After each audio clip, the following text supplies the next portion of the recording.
Cette année 2019 aura été une année marquante pour les Grassois et pour tous ceux qui s'intéressent au devenir de notre ville et au devenir du pays grassois. Ludovic et Damien ont chacun pour leur part souligné dans ces domaines majeurs que sont le cadre de vie et notre patrimoine naturel d'une part et la rénovation urbaine, le sens des interventions et les propositions des élus grâce à tous ensemble et autrement, tant au conseil municipal qu'au conseil d'agglo. Moi je voudrais souligner, et Philippe Emmanuel vient de le faire excellemment, que nous ne faisons pas qu'alerter les Grassois ou intervenir dans les différents conseils et commissions auxquels nous participons. Nous agissons aussi au plan de la justice. C'est ainsi, et je l'ai évoqué dans mon introduction tout à l'heure, dans ma présentation, que cette année 2019 et ce début 2020 auront vu, après une bataille acharnée de 10 ans, et où rien ne nous a été épargné, rien, qui a coûté à la ville et à l'agglomération 160 000 € pour les seuls frais de justice.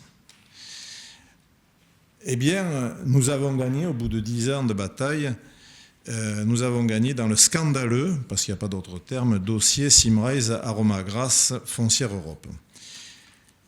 C'est une opération qui se solde certes par la création de l'hôtel d'entreprise, mais aussi, il faut le savoir, par une perte cumulée de 11 millions d'euros pour la communauté d'agglomération. Combien d'années de location des locaux de l'hôtel d'entreprise faudra-t-il pour éponger ce trou de départ de 11 millions? Combien d'années de location, hein?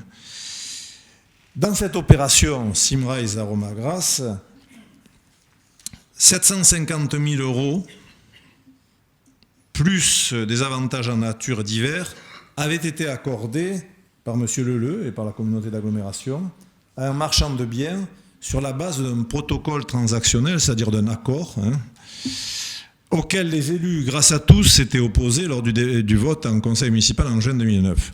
Nous avions alors saisi la justice et nous avons dû affronter, ça c'est quand même à souligner parce que c'est plutôt regrettable, aussi bien l'action de la société foncière Europe qui était bénéficiaire. Bon, c'était normal qu'ils n'achètent pas les 750 000 € qu'on leur avait donnés. Ça, c'est normal. Donnés illégalement. Mais on a eu aussi à affronter les procédures de la communauté d'agglomération, ce qui est beaucoup moins normal. Les procédures de la communauté d'agglomération qui étaient parallèles et convergentes avec celles de la société bénéficiaire. Donc on avait tout le monde contre nous pour récupérer l'argent public qui avait été accordé illégalement.